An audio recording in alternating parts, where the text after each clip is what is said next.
Every driver dreams of racing on his home track. There's just something special about running laps around the course on which you grew up. Tonight, it's a homecoming for many of the drivers in the Washington, D.C. region SCCA.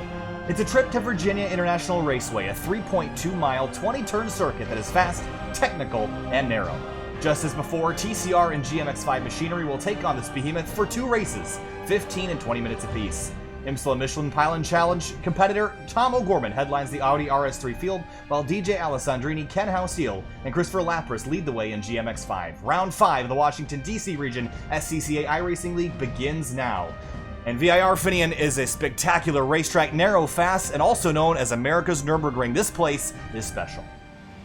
Yeah, it really is. It's a very technical road course. These guys are going to have to try to navigate. Fairly difficult track. Honestly, I consider it up there as one of the most difficult tracks in the U.S. to navigate, and especially in these club little cars. Even though they're pretty slow in speed, it's still a handful to navigate. So I asked Tom O'Gorman about the same question yesterday. Does he think that this track is one of the hardest in America? And he told me no. He thinks this place is just 3 straightaways strung together by a couple tricky sections, but I'm going to disagree with Tom here, Finney. He's got real-world experience on here. He might know better than me, but I have always struggled to be fast around this circuit, and Tom O'Gorman's sitting on top of the leaderboard right now in qualifying, rather. I think he's got this place figured out. So he's got it figured out more than anybody else does, I'll just say that.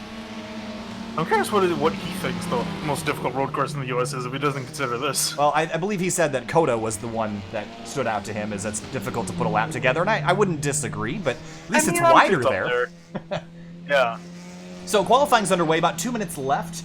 Tom O'Gorman leads the way in TCR, so provisional pole for him. Only a 10th-and-a-half back is Dennis Barrett in the number 5 car, and right now, I wasn't expecting Barrett to be running quite this quick right along the heels of Tomo, but looking pretty good. Now, where are DJ Alessandrini and Ken Hausiel tonight? They're in the MX-5 field, leading that right now by 0.8 of a second over Christopher Lapras, who's 3rd, then Greg Obadia, Khalil Natirbov rounding out your top 5 in MX-5. Now, take a look at the field tonight, Finian. 32 cars, that's a whole lot of race cars around this place. It might get a little bit congested, especially in traffic.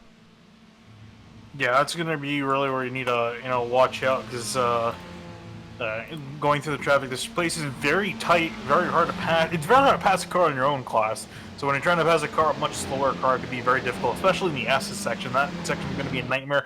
You could see a lot of multi-class incidents occur in that part of the track. There was some discussion this week after practice as to really what the MX-5 drivers have to do when faced with faster traffic, and really the only thing that you're supposed to do as a slower class car is hold your line and be predictable, Finian. And that was the trouble this week for some of the MX-5 field, was staying predictable with these cars, the TCRs, going by them at such speed. Now, taking a look at their lap times, Finian, it's about an 11 to 12 second difference a lap, and much bigger gap if you're looking at the back half of the MX-5 field. So the challenge is tonight, if the leaders do make it around to lap the MX-5 field, is be careful, be cautious, and be patient so you don't get yourself caught up in any kind of collision. Taking a look at our TCR board, it's Francois Brou, who I believe had a podium in the first round of the season, ended up 2nd in that race at Summit Point. His number 69 is currently 3rd. Darren Treacle in 4th, and this is a driver that has slowly and surely been getting farther and farther up the grid at the tail end of these races, Finney. And I think Darren might not be able to win this race tonight, but he certainly will be competing for a podium spot if all goes well.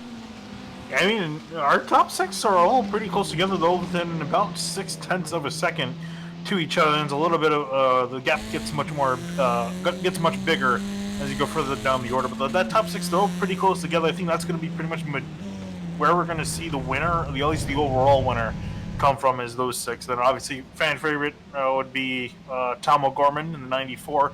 But I'm really curious if Dennis Barrett might have something for him. He pretty much seems to be the only guy that could really usurp the 94. It looks like he's going to be pretty quick tonight. Here's a take a look at your track configuration, the full course of VIR.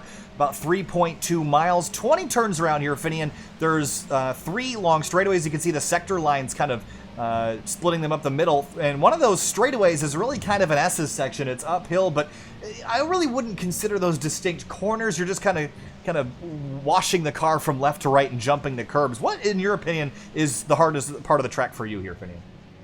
All of it. That's what I would say, Vika. But in all seriousness, I think probably roller coaster, pretty much the back half of the track. Roller coaster on back, I think that's probably the most difficult section for me. I think really due to the fact that most of the corners are blind corners, but that section in particular is a lot of elevation change, and you combine that with blind corners, it's really hard to set up the corners there and hit the apexes when you pretty much can't see it until you get there. Now riding on board with Dennis Barrett as we make our way through roller coaster, up a hill, over a blind crest, back down to the right, then down a hill, then a double left-hander, and there's so much elevation, as you mentioned. This is really the most difficult corner on the track. This one setting this up it looks pretty easy from an outside point of view, but when you're in the car, it's so hard to see where that corner is. The other thing is, on the straightaways, this place is relatively wide, but in other parts it gets pretty narrow, and if you look back at the IMSA Michelin Pilot Challenge race earlier this year at the tail end of August, Tom O'Gorman was running up towards the lead in the TCR category. He got roughed up and sent off course in the wet by these cars in particular, the Audi RS3s. So yeah, Tom's got some experience on how narrow this track can be, especially in that first sector. Take a look at our track conditions tonight. 80 degrees in the air, 107 on the racetrack. That temperature has been falling though, so looking at the lap times, it seems relatively grippy out here. I don't think we'll see a whole lot of slipping and sliding tonight, but it's certainly going to be a razor-fast racetrack, and that means that we're going to see pretty much the maximum speed possible out of these cars around here. So, taking a look at the lap time difference, about 11 seconds a lap.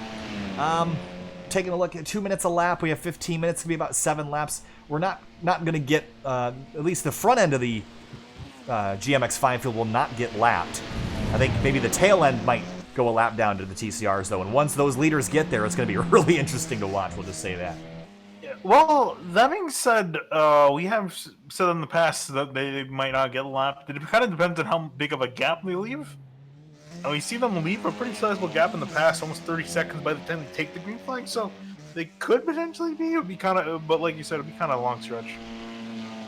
Take a look at the beautiful oak tree that is no longer. I really wish they would have planted a new one, but it was removed at some point when they were doing some renovations. I think it also got struck by lightning or something cool happened to it, but that tree no longer exists in the real world. It's so funny because they call it the Oak Tree Grand Prix, so if I'm not mistaken. Yeah, they do. You're right. The Sunday race is called the Oak Tree Grand Prix. And heading down to the racetrack, 8 laps estimated here. And heading down to the racetrack, let's roll through our starting grid. On the front row, it's going to be Tom O'Gorman, the Ohioan in the 94. Real World Experience runs this car in the real world. He's going to be awful good. Dennis Barrett is going to be on the outside of the front row in his number 5. Another fellow Ohioan, row number 2, rather, Francois Brou. Race 1 at Summit Point, ran a podium. We'll see if he can match that again tonight in his number 69, to his outside, Darren Treacle in the number 70. Row number 3, David Alessi in the 34. The first round winner at Summit Point, Tala Sadiq in the 63, led a lot of that race, didn't end up in victory lane. Moving on back to the next row, row number 4, Dave Fitzgerald in the number 91, a home track here for him tonight. Michael Monahan in the 05 on the outside of that 4th row. Row number 5, Louis Alessi in the 43, right alongside Calvin Wong in the number 100. And we've seen Wong struggle with pace tonight. Finian, how do you think the tail end of the TCR field is going to fare with the quicker MX-5s? Well, there was quite a bit of overlap between the two classes at some point, so yeah, it's going to be interesting to see if these guys do fall back. Because some of the TCR guys are actually kind of falling back into the Mazda's times. So again, with the separation they're going to have in the start, I don't think it should be that big of a problem, and hopefully it isn't. But that would be interesting, seeing Mazda's passing TCR cars. Alessandrini and Hausil sharing that front row. Khalil Natirboff in the number 19 tonight starts 5th, right alongside Robbie Wilson. Haven't seen that name up quite this high yet this season, so that 171 starts 6th. Evan Schickel in the 33 starts 7th in GMX-5. Mark Labens in the 92 in 8th. There's a lot of MX-5s, about 20 of them here tonight. And if you're qualified towards the rear of the field, you're going to try to make your way forward as quickly as you can. Now, for race number 2, a lot of series do it where race 2 is set by the finishing order of race 1. That's not how it works here. Qualifying all over again at the end of race 1 to set the grid for race 2. So if you don't qualify well now, it's okay. You'll get another chance here in just a little while.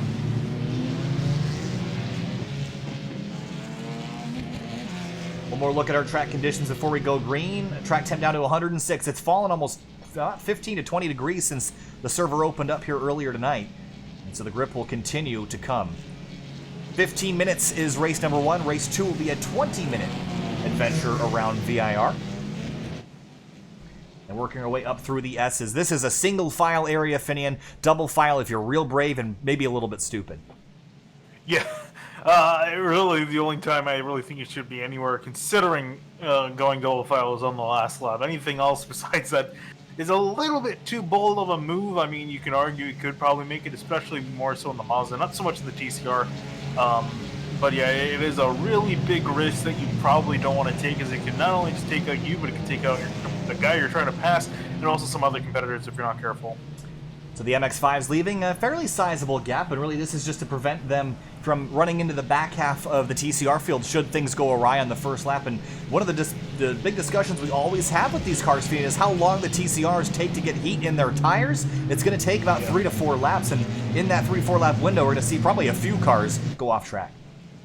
Yeah, basically, the TCR is essentially like the Haas F1 car and refuses to get heat in its tires, and therefore it is really slow, at least in the first few laps. But once it gets its tires temperature, really fun car to drive in, starts to be a lot quicker, but those first few laps are really crucial, which is, and it's going to be even more crucial too, considering only have a few laps in this race, 8 I believe, 8 or 7. It should be about 8 laps, could be 7, depends on the pace of the leader. You see Tom O'Gorman speeding up, slowing down, trying to get that heat in the tires. That's the most effective way to do it. We've seen drivers weave back and forth, but it seems like the longitudinal braking and acceleration seems like the quickest way to do it. Yeah, the thing is, too, you're referring to this place as, almost like the Nurburgring. Very much so. The Nurburgring is called the Green Hill due to the amount of green around it. You look around here, there's a lot of green, a lot of grass. Oh, yeah. And which is pretty much an enemy of the TCR cars. So these guys dip a wheel out. Good luck trying to get back on the track, because it's going to take you a while. So I really think these guys, it's going to be really crucial to keep this car on the black stuff, because if you dip a tire out, you could be potentially dropping all the way back to the field, end of the field, or even worse. Tom O'Gorman has conquered this racetrack before in the real world in this car, lagging behind just a little bit, behind the 5 of Dennis Barrett, as they come to the start and finish line to start this race. 15 minutes on the board. Tom O'Gorman and the 5 of Dennis Barrett lead them down. Green flag flies, and we're racing at VIR.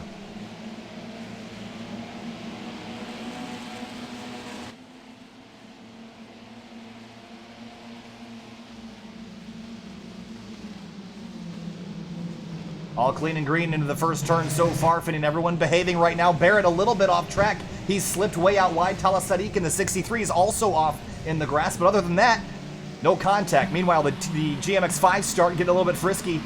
Alessandrini comes down to cover. Halcyon to the outside. The 66 of Omidia looks on Nurburgring side by side into 1 for GMX-5. Omidia looking to the outside of the 19 of Nurburgring. Nurburgring going to get the spot. Already started to single file out for the Mazda field. And the battles are going to be up front all night long with DJ and Ken, but there's going to be some good mid-pack stuff as well. So we'll try to keep an eye behind him. The 33 of Evan Schickel, he spins off course. No contact, he'll continue. 171 of Robbie Wilson sneaks on through. And so far, so good. I think Don Manning in the 25 got a little bit of a slow start, but everywhere else, pretty clean and green. Tom O'Gorman heads down into Oak Tree, and he's free and clear. The driver's behind. Yeah, Dean Bennett with that mistake, putting a wheel off in turn 1, put him all the way back now in 5th place, and he's got a lot of traffic to work through just to even get back to 2nd, let alone to try to fight for the lead. Through the S's, the GMX-5 field works their way through, and Ken Halcyon all over the back of DJ, and they're going to head now into Oak Tree, and maybe not a passing opportunity here, but at the end of the straight, there certainly is one, and Ken's trying to set that up right now. Not as much runoff on corner exit as there is now, so all slipstream from here on out for the rest of the lap for Ken Halcyon. And Halcyon already starting to build a run on Alessandrini down at the roller coaster. Interested in seeing if he's going to try to push on this first lap. They have a little bit of time to work with, and here he goes for the pass. Oh, car up in front of them. TCR off course. That's Calvin Wong. I think that's actually at roller coaster. Yes, it is. So he's gone for a little bit of a loop. Meanwhile, for GMX-5, Ken Halcyon completes the pass on Alessandrini into roller coaster, makes that pass, and Nurburgring sits in second. Eric Jones off course in the MRN-sponsored 51. Yeah, it's actually the second time for both Wong and Jones going off the track. They went off the track right before Oak Tree, so they've been kind of struggling out. So I think for the TCRs, the first couple laps are going to be careful, just trying to get heat in the tires, and the attack will come later. For GMX-5, the attack time is now. And Sly Stafford taking a look at the 133 on the front straightaway. This front straight is long and winding and bumpy, and you're going to get a great passing opportunity down into turn 1 if you're willing to dive in there. Yeah, and like as you were saying, these cars pretty much, the tires are already warmed up and ready to go, so you have to push the entire time. There's not really any time to back off, and especially for the leaders, Allison Drini and House going at it yet again. Now they're going to be doing this all night long. These two so even. I think DJ's probably gotten Ken a few more times than the other. But they're always together, and they always run the same car because they enjoy the competition with each other. And even in looking at their qualifying times, too, they're both Halcyon and Allison Drini are a second faster than the next MX-5 in line. So they're pretty much in a different playing field than everyone else. Yeah, you can see there's the tail end TCR. That is Eric Jones working back up to speed after a spin off in turn 18. Now the GMX5 leaders work their way up the hill, full throttle flat, and just using all the curb as they head up to the top of the hill. Dave Fitzgerald, does he have just a little bit of a slide? I don't know, but he's dropped back to 8th place. Where did he start? 7th. It's only a 1-spot drop for him so far. Oh yeah, he made a mistake going into Oak Tree. Go back and take a look. Oh yes, he slid on the brakes behind the 5 and Dennis Barrett. We're right on board. And just not the rear grip there quite yet. Yeah. It also didn't help that he went over the curve, got the car bouncing, just not enough grip to get the car slow down. So meanwhile, out front in TCR, Tom O'Gorman is just putting a whooping on everybody right now. 2.3 seconds up the road from Francois Brou. And no signs of slowing down. A 1:58.9 for him last lap and a 2-minute 1:29 for Brou. But look at the battle for second heating up now. Treacle, Alessi, Barrett, all in a line. Yeah, Alessi's looking really fast, around 1:59.7 last time through, so he's got some pace. Unfortunately, on the track position at the moment, he's sitting in 4th. Waiting for these guys to perhaps make a mistake in this first sector, which is so narrow and so slow and a very awkward sector for these big TCR machines. And there's just a large size difference between these cars and the MX-5s. And they're just a little bit awkward to negotiate through here.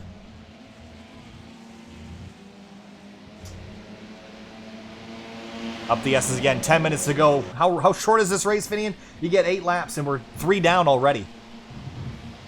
Yeah, time flies. You don't really got a lot of time to really think about doing move. You have to pretty much do it when you can.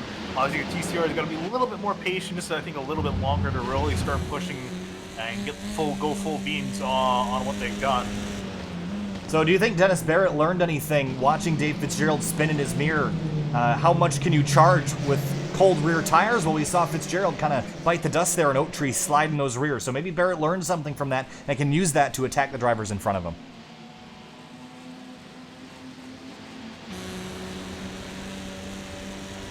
Alessandrini and Hausil, no challenge right now in GMX5. There is a good battle going on for 6th place. We'll take you there as soon as we step away from Treacle. Taking a look at Brou, was not able to complete that pass. Yeah, those guys, 2nd, 3rd, 4th, and 5th in TCR have pretty much been fine staying single file, though it's allowed O'Gorman to break away. Sly Stafford leads a small grouping of cars. David Enzalone in the 133, Lex Kuracek, Josh Keidenau, Michael Shea. I think Shea is back a little ways from this. And contact 67-33, they get together. It was the 133 of Enzalone that got tagged by the... Oh, they're going to come back together, and they crash again. And Kuracek goes off course. That was a little bit clumsy. Go back and take a look at exactly how this all happened. The 67 turns in, and I'm not sure if there was space there or not, but he's going to turn... He's going to make a left to come back on course right here. And just clobbers the 133. He kind of spins himself out. Yeah, I think that move he made to Oak Tree is a little bit, I guess, optimistic, for lack of a better word. Yeah. That's how you learn. You have things go wrong for you here. 8 minutes to go, almost halfway through this race. Brou in 3rd now. Darren Treacle's shoved his way by for 2nd, and Alessi's all over his rear wing as they climb the hill. Yeah, I'm really waiting for one of these guys to make a move. They've been pretty much in this order since the drop of the green flag. Really not much of a change up after lap 1. Yeah, the only real change is Darren Treacle gaining a few spots. Alessi, whoa! Tried to shove the nose down the inside of Brou, couldn't do it. Yeah, Barrett gave a bump to Alessi in behind, so a little contact going to Oak Tree. No challenge up front in this class. Tom O'Gorman leading the way. His best lap of 158.776. That's an average of 98.3 miles an hour. He's led every lap we've completed so far and is just driving away, making this one look easy. And perhaps it should be, but still, surprise to no one. Alcil and Alessandrini, these guys are just working together. And I almost don't want to keep the camera on them for too long, Finney, because we kind of know how these guys are going to work together. Then the last lap is really when things are going to spice up. But they're just trying to distance themselves from Khalil Nurburgring and Greg Obadia behind them. So co-opetition for now and challenge later. And the thing is, they really haven't broken away. You know, Nurburgring's pretty much been maintaining distance, and if not closing on the leaders. So he actually be a third factor of the two guys in front making a mistake. Yeah, he's just hanging on to draft range, about 1.2 to 1.3 seconds back. Didn't get a great run out of Oak Tree, though, and now Alessandrini Hausil might be able to pull away. And DJ's just going to bump draft all the way down the long back straight. Yeah, actually, the fastest of the top four is Greg Obadia sitting in fourth, so he's actually catching all three drivers out of him. Obadia typically runs the faster of the two classes, so kind of a departure from the norm this week running that 66. And Treacle still hanging on to second. Francois Bruce starting to put some pressure back on him for that spot, though. Throughout the rest of the field, not a whole lot of super close battles, except for Evan Schickel, Josh Kaida. Now this is for 10th in GMX5. And some damage on the nose of that 97, so he's been into the front or the back of somebody.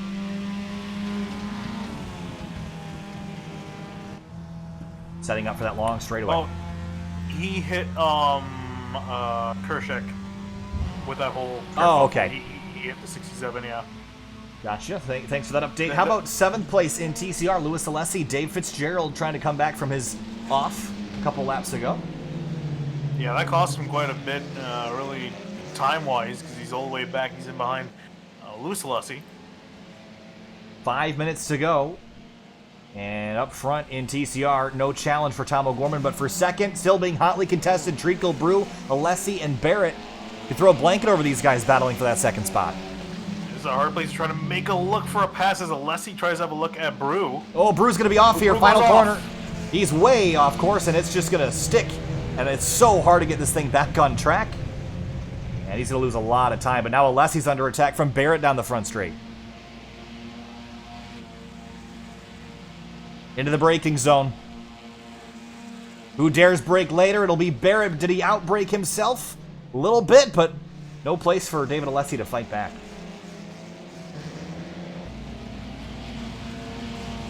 That let Treacle get away just a touch, but still Tomo the quickest car in this class. Dave Anzalone, remember, he was involved in that collision with Lex Kuracek in Oak Tree. He's back up to 8th place, trying to chase down Michael Shea, and has Roger Gregory in the 29, a new name here this week, right in behind him. Gregory started 19th in class. He's up to 9th. That's pretty solid day so far for the 29, wouldn't you say? Yeah, and he still has a chance to gain a few more positions. He's got Michael Shea right in front of him, and then also Sly Stafford just slightly up the road, so it could make an even better night out of the run he's got so far. Greg Obadia has gotten around to Tierboff for 3rd in GMX5, and I'm starting to think maybe that 66 could be a threat to those two leaders. It's a 3.5 second gap, and it's going to take them fighting or making a big mistake, but Obadia's quick, and especially in race 2, I'd consider him a driver that could win. Well, yeah, again, if the leaders, battling the way they are, one little slip up, and Obadia could be there, and we know that he's got the speed to be a threat. And will Tierboff and Obadia work together as Alessandrini and Hausil are? I don't see why not. I mean, they might as well try at least for a lap, try to catch them. Through Oak Tree, Tala Sadiq and Louis Alessi were nose to tail. Dave Fitzgerald has snuck around for 7th, and Sadiq has some nose damage. I didn't see where that came from. I'm not sure if that was from the lap 1 incident where he went off. But that car looking a little bit worse for wear right now. 3 minutes to go. And what that means, the next time Tom O'Gorman hits the start-finish line, it'll be 2 laps to go.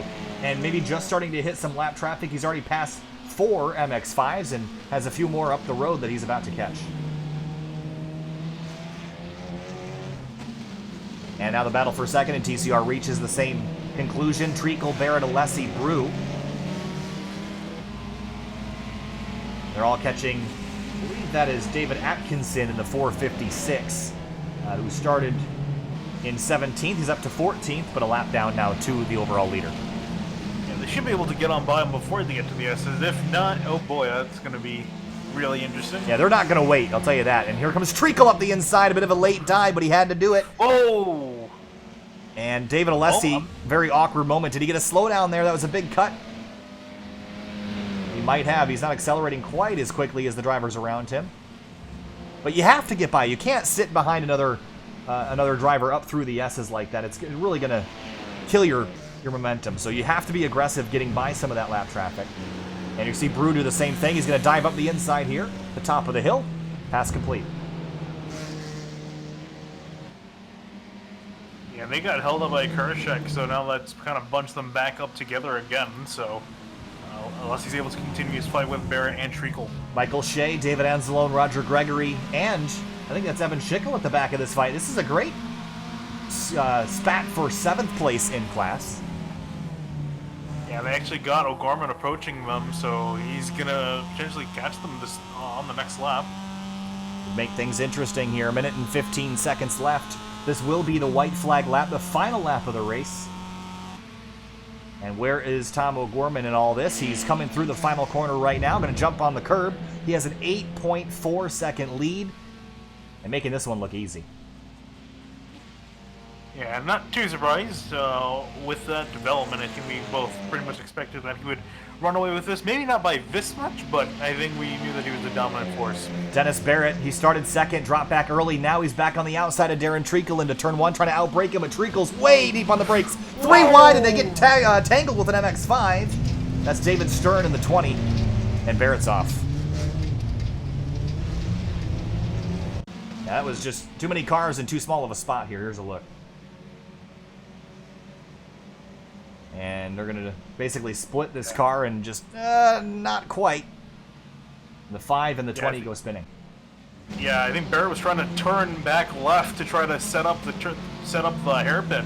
And the problem is he got the car sideways while under braking and just didn't have the grip to slow the car down and unfortunately make contact with that Mazda. So he's going to pay quite a bit of a price for that.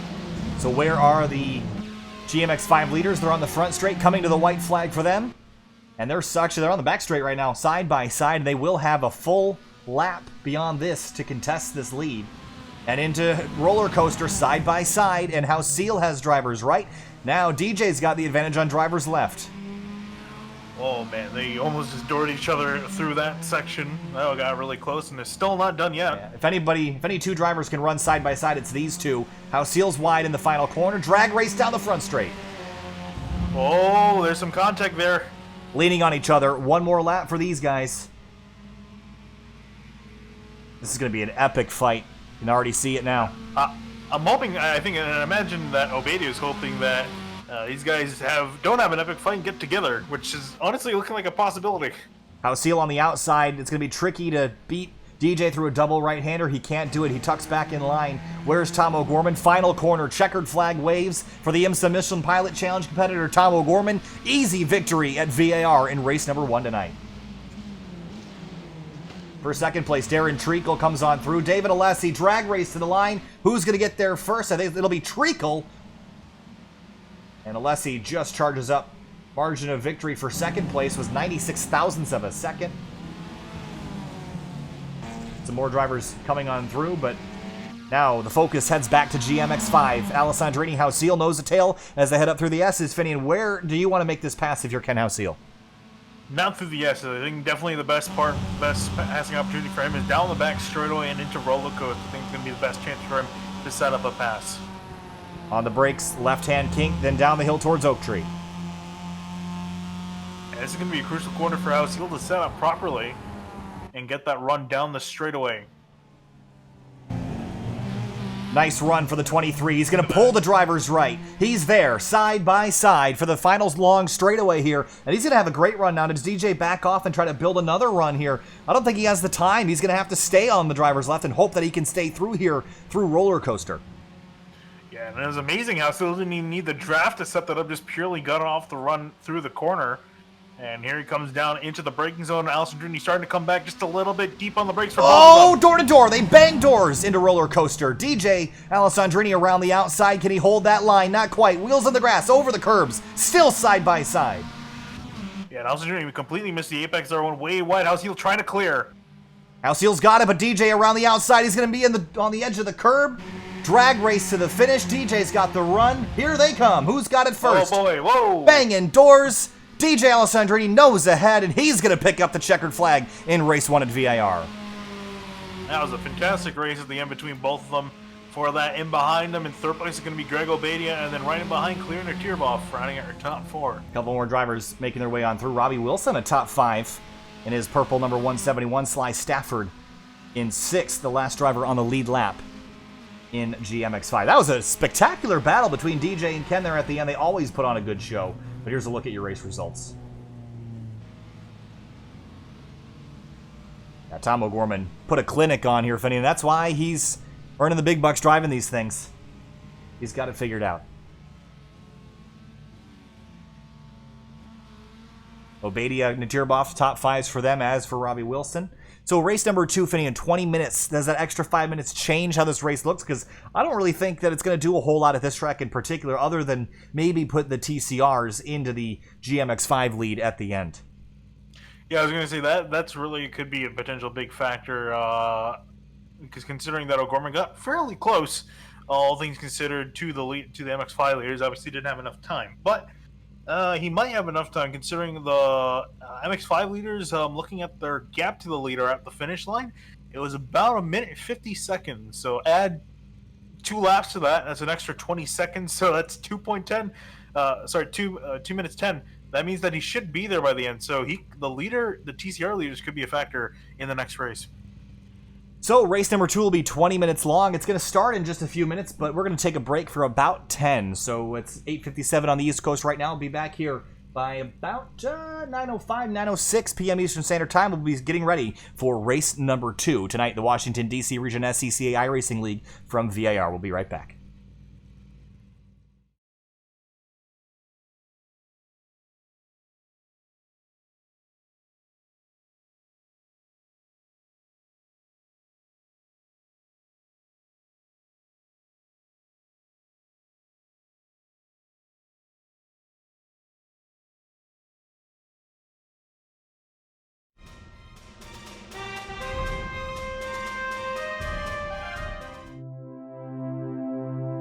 To most, driving is just a mundane task between point A and point B. Nothing more. It's the frustration of traffic at 8 a.m. The feeling of sickness on a long ride. The car? Just a tool. It's supposed to be practical, reliable, and fast. But the speed is really the reason cars exist. Born out of a necessity to make that A to B trip just a little bit faster. Some have a deeper connection with cars, found somewhere in the bond of man and machine, a desire to be part of something bigger than yourself. It's the extension of mind and body to something more exciting than just another appliance. And these people never cared about practicality or reliability. To them, the only thing that matters is speed. We're born with a competitive nature, part of a biological necessity that has not yet worn off with time. People have raced for thousands of years, and that competition has transcended history and found its way to the industrial age. Railroads raced to build across the country, replacing the horses whose strength is still used as a benchmark for power today. And as personal vehicles became popular, the railroads died off. What once was the quickest way across the country became snail's pace in comparison. The interstate highway system expanded and cars populated every driveway. And the competition between types of transport quickly transitioned into the race to have the fastest car. Bragging rights. Manufacturers like Porsche, Ferrari, and BMW emerged in auto racing, each trying to one-up the other. Building engines became an arms race. Who could build the fastest dinosaur-powered land missile? So while the passion for cars has died for most, there are still people that are fascinated by racing. The sights, the sounds, the smell of burning rubber and spent race fuel lingering in the air, this is what attracts us to the sport of auto racing. We are empowered by drivers that climb in impossibly fast cars and put everything on the line for the sake of competition. Drivers who know that one slip-up can lead to disaster.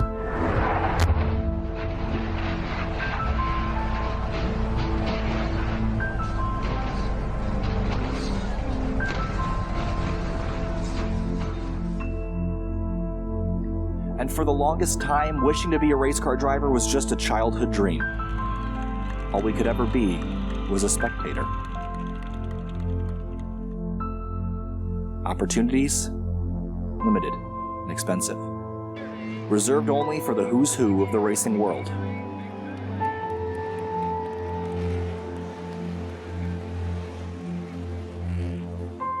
Until now.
Welcome back live to SimTV in the Washington, D.C. region SCCA iRacing League round number 5 from Virginia International Raceway. Finishing in race number 1, it was no contest in TCR. Tom O'Gorman drove away from the field 8 seconds up the road and won, but in GMX-5, a bit more of a contest. DJ Alessandrini and Ken Hauseal, the usual suspects for sure, but both those drivers banging doors coming to the checkers. They got it done. No real changes in terms of drivers entering in different cars this time, so I think our expectations have to be pretty similar coming into race number 2, no?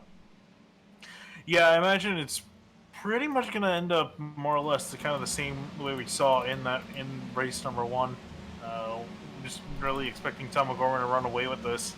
But I'm interested in seeing how really, I guess, behind it with Treacle, LSC, and even Barrett too. They were all so close together in that fight for TCR, and either one of them could have finished in second.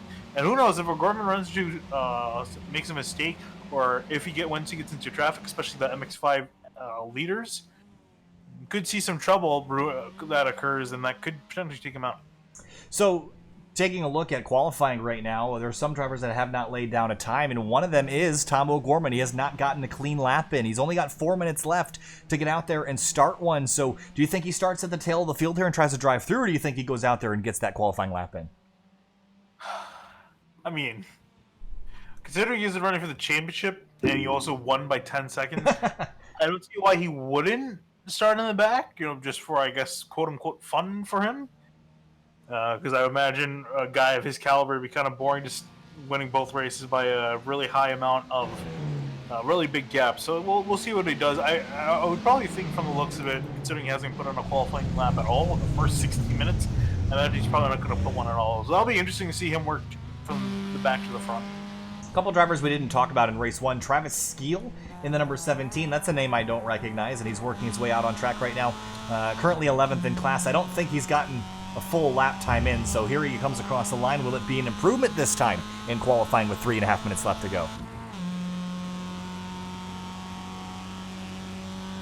2:16.984. It is an improvement, but not a position improvement. So right now, the leader, Francois Brou, his best time in qualifying is about 19 seconds faster than the slowest MX-5 right now. So we talked earlier about the 15-minute race. Would the TCRs catch the MX-5s? Well, they did, and they caught about half the MX-5 field. But with another 5 minutes, they'll probably catch them all, Finian. So now, do drivers at the front of the TCR field have to recalibrate how they approach those front MX-5s in the closing laps? Because they will be fighting. Yeah, I think they definitely are going to be fighting, especially, too, considering, from the looks of it, how Seal and Austin Jr. is going to be starting in the back, so they're going to try to work their way to the front. So I think it's going to be a hell of a fight in both categories. But, yeah, I think with the honestly, well, here's the thing now. If O'Gorman starts in the back, I don't know if the TCRs will have the same pace to catch the MX-5 leaders, and especially if they're battling amongst themselves. So they might not catch them at all from the looks of it. I don't know. A lot of unknowns in this race with some of the leaders not qualifying. Riding on board with Christopher Lapras for a full lap if we can. Working his way through turns 2 and 3. A couple left-handers. And you're balancing the car very carefully on throttle through here. Tall curbs on the apexes. Then you're setting yourself up for the run onto the back straight up the S's. And it's all momentum really until you hit Oak Tree. And then from there on out, a lot more straightaway until that final sector. Yeah, and I see Lapras out here. Unfortunately, didn't mention this on the stream, but had some internet issues in race number 1, forced him to disconnect. I believe he reconnected, but was I think laps down at that point. So I see him back here. Hopefully his internet does less because he's looking pretty competitive pace-wise. Yeah, only about what was that? A couple tenths off from leader Khalil Natirbov. 2.5. Yep. 2.5 tenths. Grego Badia sits second, so that duo might be able to pull away if DJ and Ken are spending their time working their way through the field. Now, remember, I mean, you look at DJ and Ken, and typically you think they're going to easily drive through the field. Well, maybe so, but Natirbov and Obadia were not slow in race 1. They only finished a couple seconds back, so that little bit of a head start might just be enough. And I think really looking at this, so I think for O'Gorman it's not as big of a task working through the field. There was quite a big pace difference between him and everyone else. MX-5 is a bit of a different story. There's twice the amount of almost twice the amount of MX-5s that there are TCRs, and also the gap is a lot closer amongst the field. So I think Allison Torini also going to have quite a bit of work on their hands to get themselves to the front in a relatively short amount of time. Still riding on board with Lapras, and he's just had a phenomenal lap here, very smooth and clean. Will it be an improvement, though, on his best time, which was previously a 2:11.654, a little sloppy through 18 and 19, now through 20 onto the front straight. He has to beat a 2:11.654. What's it going to be as he crosses the line here? 2:11.148, an improvement, and going to be good enough for pole. And Lapras goes to the top spot with 12 seconds left, and he has time for another lap. We'll see if he takes it. I think he's going to start. I guess might as well continue on, but solid job there by 0.3 faster than Khalil Natirbov. And Natirbov actually coming to the line now. And he's going to run a 2:12.8, not going to be faster. I see the checkered flag waving up there in the flag stand. Only a couple drivers still left out, of course, on GMX-5 in TCR. Again, Tom O'Gorman did not lay down a qualifying time, so he'll be starting dead last in TCR, which is 12th for this race. Talas Sadiq's on track and still making time here. We'll ride on board with him for the last half lap. Yeah, in fact, every single driver in the session put a time down except for O'Gorman, Halcyon, and Allison Trini.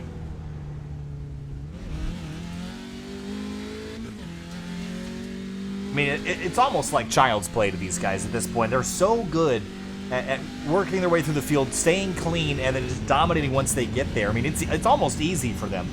And that's why Ken and DJ kind of mirror each other, because they know they're always going to be battling each other. So they might as well do it from the back of the field and pass some other cars on the way up to the front. I wish I could be that good, and not just in iRacing, just in any game where I can just handicap myself like that just because I'm too good. Well, so let me remind you that DJ Alessandrini is not just a random iRacer. He actually used to travel the country competing in esports tournaments, not racing related, but he used to travel the country playing esports games in tournaments, and he was really good at it. And on top of that, he has experience in the real world driving his front, his front-wheel drive 2006 Civic Si. So he's got experience in racing, he's got experience in gaming to a high level. Those two things just work very well together. Ken Halcyon, obviously, he's an autocrosser and has tracked his car many a time, and just very familiar with the race car. And Tom is self-explanatory, professional driver, and it doesn't really surprise me that he won the first race by 8 seconds in a car that he drives in the real world. Yeah, I hope we see Allison Trini pull a pro gamer move. There it is. I also see Dennis Barrett just doing burnouts in the grass. I think he's trying to figure out what to do with himself.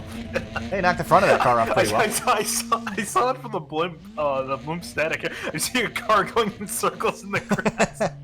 He's having a little bit of fun. So race one didn't really go as well for him as he probably would have liked. He had the pace to be running in the top two, and while he did finish or close to the podium, I believe, it just wasn't enough to go up there and fight Tom O'Gorman. So will he be able to stay in front of him this time? Francois Breu on pole in TCR, Christopher Lapras on pole in GMX-5. 20 minutes about to begin. And again, taking a look at VIR, beautiful facility here. Also, look how many different layouts there are. There's a whole lot of them around here. Yeah, it's a maze in the middle part of the track, trying to figure out where everything goes. And they're all enjoyable as track day layouts, but you know, I can never really get into any of them because there's so many that I can't sit down and focus on just one for more than a couple minutes. So qualifying complete, Breu and Lapras on pole in their respective classes. We'll head down to the grid here in just a moment. Let's take a look at our track conditions for race two. A little bit cooler still, 75 in the air, 100 degrees on the racetrack. Not quite warm enough to cook your eggs like we could on the first part of race number one. Rolling through our starting grid, it'll roll along the bottom of your screen. Any strategic differences this time? I mean, obviously you're swapping the drivers that won race one in both classes and putting them at the back. Does that change how you attack this race? I mean, I think it forces you to be a little bit more aggressive. Are you talking about the other drivers? Yeah, well, I'm just talking about DJ and Ken and Tom. I mean, how aggressive are they going to be? More aggressive than they were in race one? Oh, for them, yeah, I think they're definitely going to. They pretty much have to. Maybe not so much with Gorman. Like I said earlier, less cars that he's got to work through in a bigger gap. But I think for the MX-5, it's going to be a much tougher cookie. I think these guys are going to really have to push every single lap. The few that they have, I believe, actually, if you can give an estimate, is it up to 10 laps? 11 is showing. Oh, 11, okay. I guess, yeah, that makes sense. So, yeah, so they got 11 laps to work with, which sounds like a lot of time, but it really isn't to get through the meat of this field. And again, they have to do it without making a mistake, and I think that's going to be the big part, or getting caught up in other people's mistake. So maybe one thing that plays to a driver like DJ Alessandrini, one of the things that's advantageous for him is DJ's only wheel-to-wheel racing experience in the real world is in 15-minute races. So he's got that experience from the Grid Life Touring Cup and how hard you need to attack from deeper in the field. So I think that helps him. For a guy like Tom O'Gorman, I'm not really sure it matters what you throw at him because he's got experience in long races and short races alike. He's also an SCCA Solo Nationals champion, a multi-time SCCA Solos national champion. So he's got that figured out no matter what race length it is. And I think for some of these drivers that don't have real-world wheel-to-wheel experience, they might be lacking the pace or what it takes to pace yourself to work your way through the field. Some guys in the monster field having trouble rolling off the grid. There we go. So again, we have 12 TCRs in this race. That's one down from before. And I believe we got, what, 16 MX-5s? So we're down a couple from what we had earlier. And field working their way through turn number 1.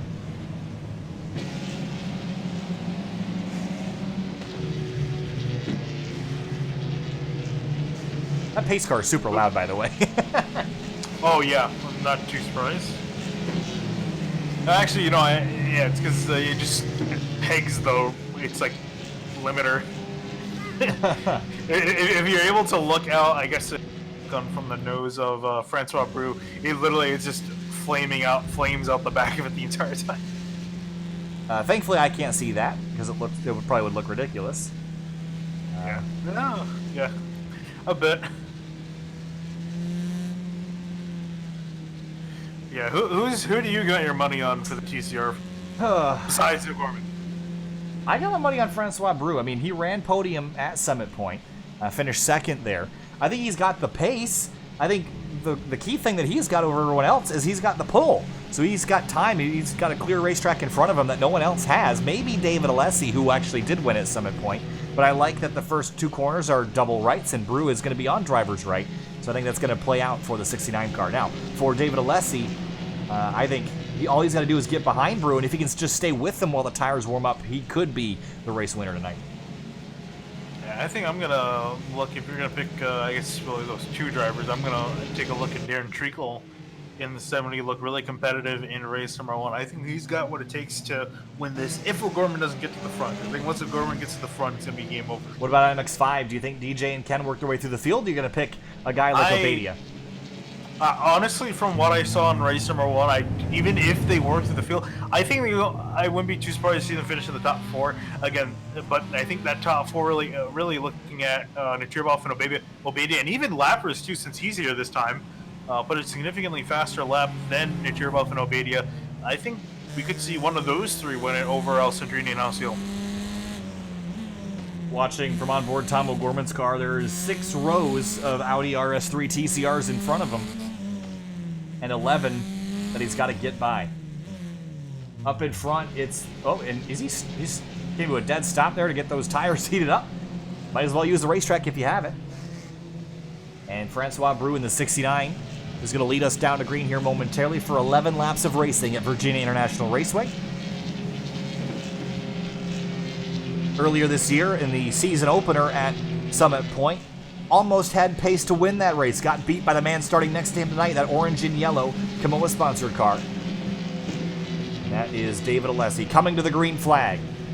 20 minutes on the board here at VIR for the Washington, D.C. Region SCCA iRacing League round number 5 of 2019. Green flag flies, and we're racing again.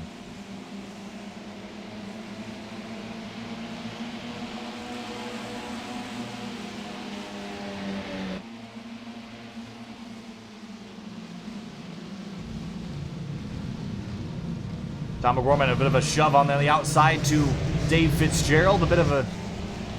I think that was Louis Alessi there. Meanwhile, in GMX5 through turn 1, and no drama yet. Dennis Barrett did go off in turn 1, though, as did Brou. Oh, man. So some trouble for the leaders early on. Yeah, so Francois Brou did go off in turn number 1. Here's a look. Yeah, I think in both cases, I think it's just cold tires. Yeah, so David Alessi out free and clear in the lead. Darren Treacle in second. Your pick's looking pretty good. Tom O'Gorman already up to 5th, Finian. How about that start? Yeah, not terribly surprised. He got pretty spread out, and he's just making work through the field immediately, just on the back of Dave Fitzgerald. And Fitzgerald out. That's a long ways off course. And back on, he'll drop to 5th. Tomo up to 4th already and looking for 3rd as they head through Oak Tree. He is rock solid in that car. Meanwhile, Lapras and Natirbov have broken away 1st and 2nd, and Barrett slipping and sliding behind him. That is for overall position, and Barrett is really struggling right now. Yeah, and the interesting thing, too, is that the Mazda field had a really, really discombobulated start. They didn't get all bunched up, and they were also really close. They pretty much went with the TCR field on the initial green, so they're not too far behind. David Stern, the number 27, he went for a loop in Oak Tree. Top spot, though, Lapras has it. Natirbov going to push him, and maybe these two will work together to try to keep DJ and Ken behind him, and they got a lot of ground to make up here, and Ken especially about a second and a half behind. And I don't consider myself a conspiracy theorist, but I'm going to put my tinfoil hat on. I'm going to say that I think that they went as soon as they could on the green flag to keep Ken and DJ back there. Oh, I believe that. David Alessi leads lap 1 in TCR. Tom O'Gorman on the outside of Sadiq down into turn 1. It's a tricky place to make a pass. Door to door, and he's going to get a better throttle off. And now have drivers left into a left-hand corner. I thought this was going to take a lot longer for Tom to work through the field, but he's just making absolute complete work. Whoa! And Sadiq sideways in the grass, and so is Treacle up ahead. They're both off course, and Tom O'Gorman up to 2nd. As the drivers around and make mistakes, Monahan's off in the background. Oh, no, that's not Monahan. That's Calvin Wong in the 100. And as you mentioned, I didn't think we expected this to happen this fast, but David Alessi is free and clear. It's a 1.8 second gap between him and Tom O'Gorman. I just don't see that gap lasting very long. Through the S's, we'll roll through the full field. Here comes Alessi up the hill. Your round 1 winner from Summit Point. Hasn't been to victory lane since. Tom O'Gorman, most recent victory about 20 minutes ago.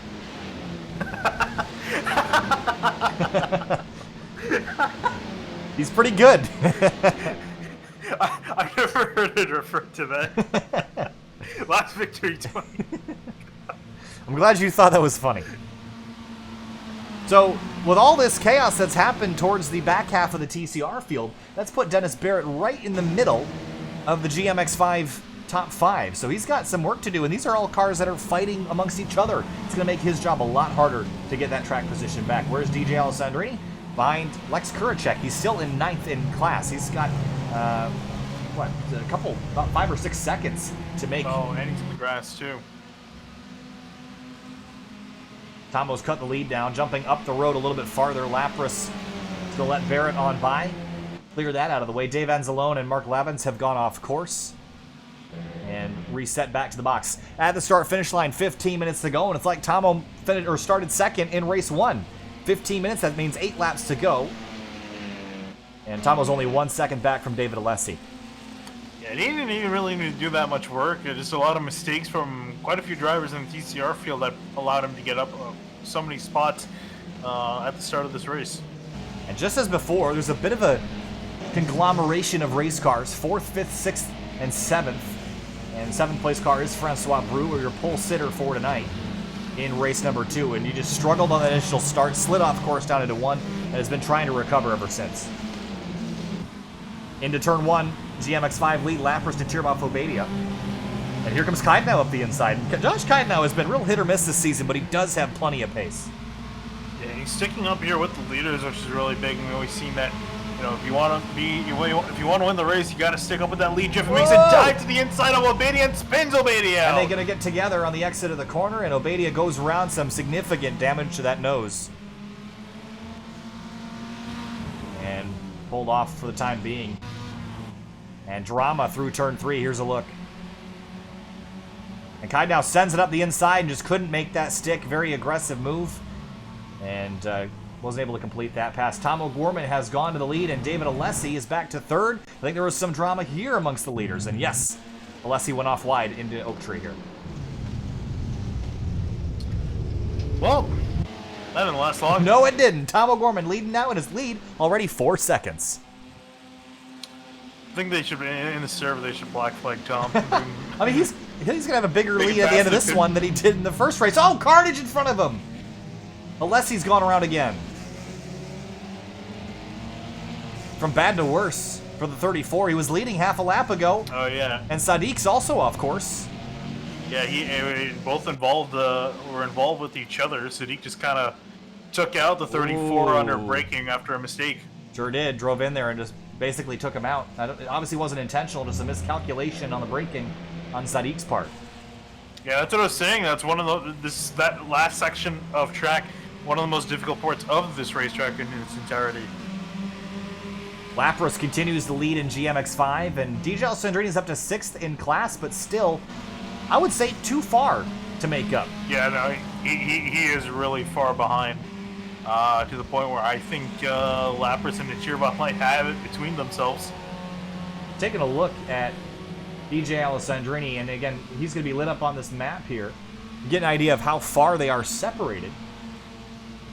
If I can just get the leader, who is Christopher Lapras. So there is a look on the map of how far they are, and it's basically about 5 or 6 corners of a distance.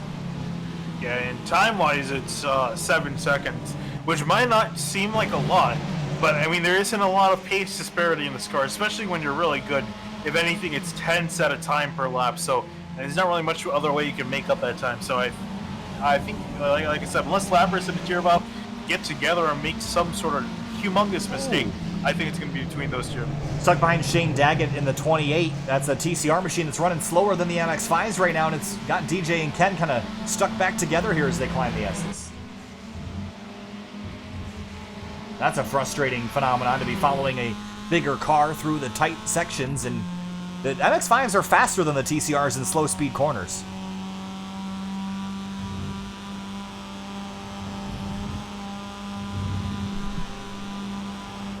Full throttle still through the S's as they climb the hill, then a dab on the brakes, swing to the left. And this will be not for position. That is the 133 of Dave Anzalone that they are about to put a lap down. Oh boy, wow, that 28 It's getting is, dramatic here, isn't it? Yeah, that 28 is getting in the way quite a bit. Yeah, Daggett's been struggling so far tonight. His best lap, a 2:06.695, which is quite a few seconds off of where the leader is in TCR. Hausil going to take this advantage to run up the inside of DJ, maybe grab a top 5 spot. And that blue number 97, that's Josh Kaida now, and he is in 4th, so this will be for position if they can get by him.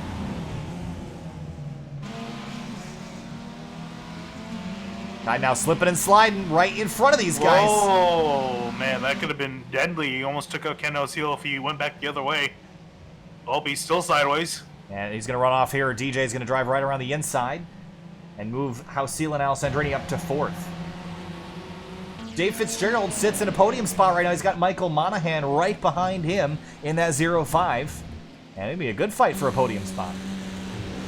Yeah, pretty much only those two guys near each other. It's 3 seconds behind them, 3 seconds up the road to the next car. Fitzgerald missed an apex just a little bit on the left-hander. That's going to let Monahan close in again into Oak Tree. The only thing I just hope that Fitzgerald put enough fuel in that car. He's going to get mad at us someday for picking on him every time about that. Someday. And right behind them is Francois Brou, who's worked his way back to 5th after starting in the lead, and this is not obviously where he wanted to be running, but didn't pick up any damage in that off-track excursion. I can't imagine he's incredibly upset. I mean, I'm sure he's frustrated, but rebounding for 5th and still has time to move up. Yeah, he's catching the guys up ahead of him, so he should be able to rebound. But yeah, I think he's gonna be just a little bit disappointed what could have been because he had a shot at the win. 10 minutes to go, halfway through this race. The DC Region SCCA iRacing League, round number 5 up front in TCR. It's Tom O'Gorman picking up where he left off from race 1. 6.3 seconds up the road from Darren Treacle. Oh, in Mazda. In the Mazda lead, Louis Alessi getting caught in between the leaders. Shane Daggett, I believe you're talking to. Oh. That's the number 28. That is, again, a battle for overall position. But typically these two cars wouldn't be fighting for overall positions at this point in the race. Yeah, I was looking at the standings at the line. Louis Alessi was between them, but he's way past up ahead. Nurburgring has been kind of reeling in Lapras here, so I'm curious to see if these two might have a similar battle that how Seal and Alessandrini did in race 1. And speaking of those two, where's the dynamic duo? Still 4th and 5th, nose to tail, as they always are. Yeah, still not up to Evan Schickel. They still got a little bit of time to catch him, and then they got a really long time up to Nachirabov and Lapras, and they really haven't made an indent on Lapras' lead. If anything, it's expanded. Drag race down the front stretch for them. Meanwhile, for 3rd in TCR, Fitzgerald still holding off Monahan, that Martini livery car. And Fitzgerald in the Shell V-Power machine. And down into Oak Tree again. Interesting seeing these two drivers go through the course, taking different lines for each of them, just trying to one-up each other. Yeah, so the front-wheel drive cars, the TCR in particular, seems pretty line-sensitive, where it doesn't really like to investigate other lines. It seems like it's pretty much just find the apex, hit it, and go from there. But watching these guys that they don't run TCR cars in real life like Tom O'Gorman, they run their street cars or a specific race car build built to some SCCA spec, and this is a different game now, and watching them utilize all the things that they've learned on track is pretty interesting. And Monahan still trying to close that gap to Fitzgerald. He's there, just can't do anything with him.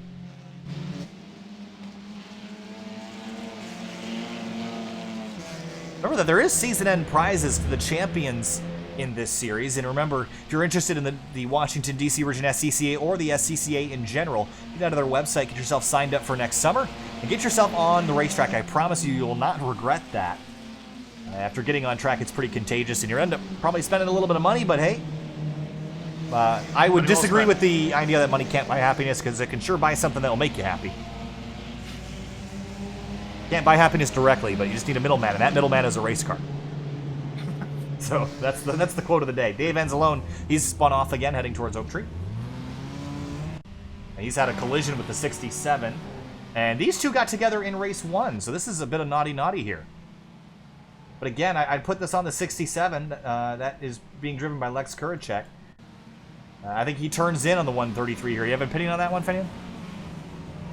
Yeah, no, he pretty much pinched him there, because 133 was definitely there. A little bit close, but was definitely present alongside, and yeah, just did not give him enough room. Yeah, and those two got together in race 1 as well, so I'm sure there'll be a discussion post-race, either between those or between the administrators, about the on-track conduct there. Meanwhile, back up front, Darren Treacle actually just ran quicker than Tom O'Gorman. I just don't think he's got anywhere close enough time to reel him back in. Yeah, I think actually that might be due to the fact that O'Gorman started to catch some lap traffic. Yeah, some lap traffic might be a little bit disingenuous. He caught a lot of lap traffic last time by. And working over the 456 is David Atkinson. Whoa, bit of a miscommunication there. And that's always awkward. You kind of, I think what happened is that maybe the 456 stayed left to let Tomo have the racing line, and really the expectation is that the slower car maintain the racing line. Don't adjust your driving. Just don't slam the door on anyone that's coming in. And Tomo did the right thing there, just got kind of spooked. That's going to let Treacle close in again. Still 6.3 second gap. Fitzgerald, Monahan still close together, and Brew is right there, but neither of these guys can really make anything happen. Monahan up the inside in turn 1 on the brakes, not going to be able to get it done. Fitzgerald defends. This is a hell of a battle for a third in class. Third overall as well. Sure is. Monahan's season hasn't really been amazing so far in comparison to what he's normally capable of running in this series, and he's been championship competitor back when they ran the Mustang. And this season has not quite adjusted to the TCR as well as perhaps the other top class cars, but look at all the traffic they're approaching now.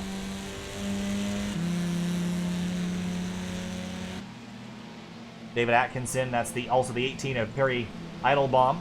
Oh, real sketchy. They're going to jump the curbs. Fitzgerald squeaks on through, as does Monahan. Oh, still not clear just yet. Whoa, boy. Fitzgerald working around another car, and that's Atkinson. Monahan will get the easy route following Dave Fitzgerald. David Alessi kind of appearing at the back of the shot. He's caught Francois Brew in all this chaos. And Brew doing an evasive maneuver trying to get around Atkinson. He's also going to bring along David Alessi. And open the door for Alessi. He'll have a run here into roller coaster. Now, will he take it? Is this too soon? Is this too fast of a move? I mean, if you got to run, might as well take it. I think the chances that you're going to get are few and far between. And unfortunately, not going to be able to capitalize. He's going to tuck in behind the 69. Yeah, maybe just force him into a mistake, let him run off track, and then take the spot and make it easier for yourself. 4 minutes to go. Ooh, Evan Schickel around and into the tire barriers. Running 5th in the Mazda category. Oh, that's a heartbreak for him. He's going to lose at least a spot here. Josh Kiden now approaching, and here's the look. He was right behind DJ Alessandrini and Ken Hausil, who've worked their way to 3rd and 4th in class, and just slips and overcorrects over the curb, and big hit into the tire barrier there. And it looks like he's retired that race car. Lapras and Natirbov finishing. They're 4 seconds clear of Hausil and DJ Alessandrini. I think they're good to battle amongst themselves until the end. I don't think that they can close that much of a gap in only a couple laps. Well, last lap through, Lapras ran a 2:11 to Hausil's 2:10 flat in both cases. So it was pretty much a second difference in Hausil's favor. He's close. Oh, but Hausil's going to run wide in Oak Tree. That's going to open the door for Alessandrini as I say that. Yeah, so, and Alessandrini out wide. Yeah, so Alessandrini has got that spot. Hausil gives him a big shove, and again, co-opetition. And now into the braking zone into roller coaster. On the brakes.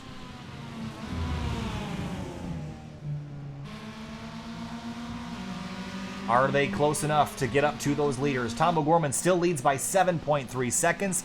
He's carefully picked his way through the GMX-5 field. He's going to have 2 laps to go at the start-finish line. He's only 1 sector away from picking up that 2 to go marker.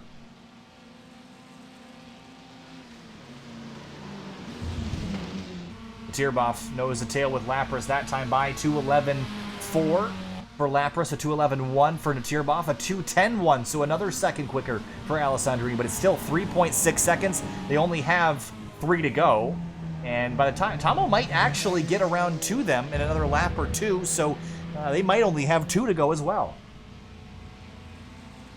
Oh yeah, it's going to be pretty much at the line, if anything.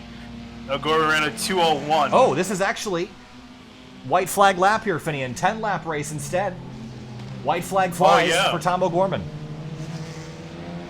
And the pace he has set was quick enough to shorten the race by a lap. And that changes the MX-5 picture here quite a bit. With another lap, I think DJ and Ken could have gotten there. Yeah, I was going to say, I think really part of that is due to the fact that O'Gorman had to work through the field. If he had started up in front, there might have been an extra lap. A bit of an altercation down into turn 1. Brew got kind of knocked into by Fitzgerald. Monahan had to back out of it. And these guys still battling hard for 3rd in class.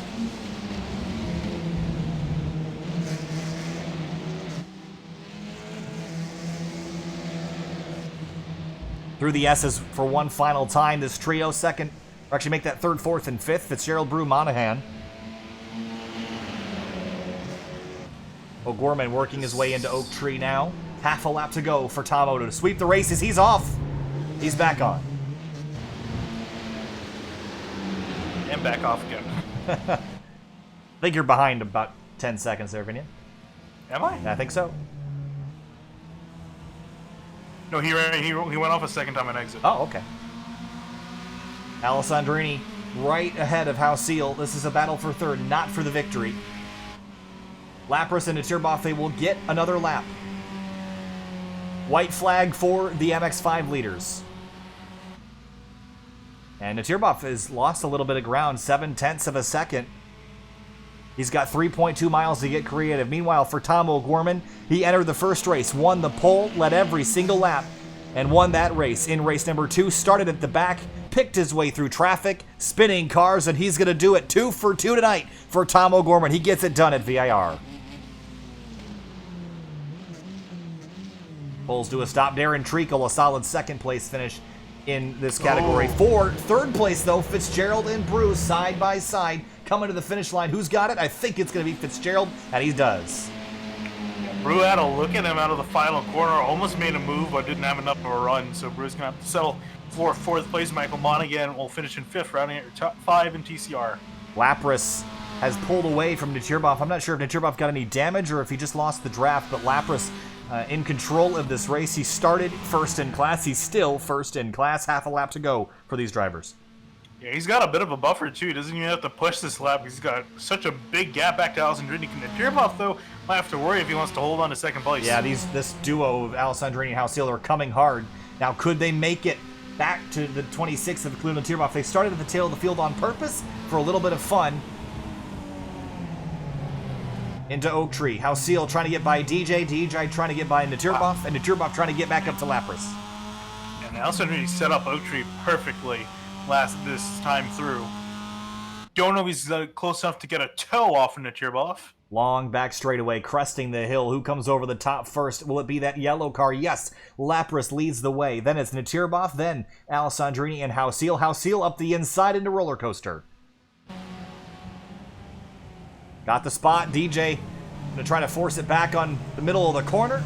And these guys are gonna be side by side again, coming to the checkers, but this time it'll be for third, not for the lead. For Christopher Lapras, it's been a little bit of time since he's been to victory lane. He comes on through, and he's done it. Led most of the laps, will come on through. He gets it done, wins for Lapras at VIR. Nurburgring second. Hausiel Alessandrini drag race to the checkers. First and second in race 1, third and fourth in race number 2. And they were the last cars to come across that start-finish line. Here's a look at your race results. What a night for Tom O'Finian. He's got this place sorted out. Yeah, not terribly surprising. It's a tricky track to navigate. It's a very technical course, and what do you expect from the driver who's driven this car in real life? Treacle, Fitzgerald, Brew, Monahan, the rest of your top 5 in TCR, then top 5 in GMX-5, Lapras, Nurburgring, Hausiel, Alessandrini, and Josh Kide now got a top 5 after the trials and tribulations he had here tonight. We're going to be back in just a minute to talk to your race winners. Stay with us. We'll be right back.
Welcome back live to SimTV in the Washington, D.C. region SCCA iRacing League. Here now with DJ Alessandrini, Race 1 winner, finished 4th in GMX-5 in Race 2. A little bit of damage on that right front in Race 2, DJ. Kind of wild making your way through the field with Ken, but ultimately got back to 4th. Walk us through your night in Race 1 and for Race number 2.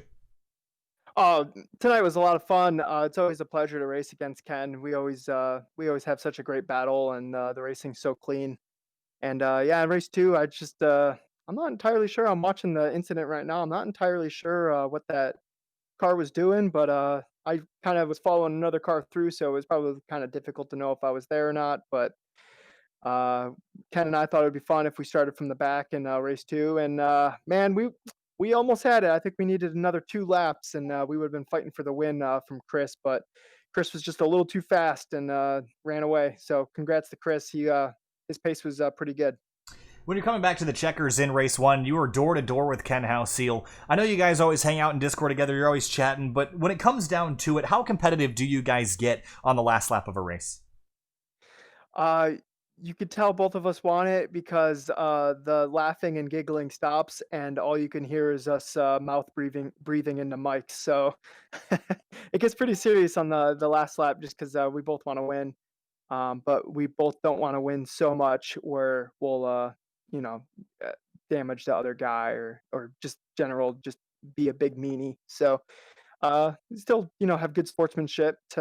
If you win with poor sportsmanship, that's not really a win. All right, DJ Alessandrini, win and fourth night in GMX5. Congrats, DJ. We'll see you next time. Thanks, guys. Absolutely. Moving on out to Christopher Lapras, who was our race winner in race number 2 tonight in the 0-4. Chris, started first, finished first, had to hold off Nurburgring, but you pulled away that final lap. Walk us through your night and trying to pull away from Nurburgring and a charging House-Seal and Alessandrini. Yeah, definitely a fun race. Not sure why he didn't go for the pass. He had multiple opportunities, but decided just to kind of give me a little bump. So we just rode that along, and then I knew we were coming up to the white flag, and I just started pushing it, and I guess he made a little mistake, and that was enough. The TCR traffic tonight, it seemed like it got awkward at points between TCRs and MX-5s. How much of a challenge was it this evening sharing the tracks, the track with cars that are about 12 to 15 seconds a lap faster?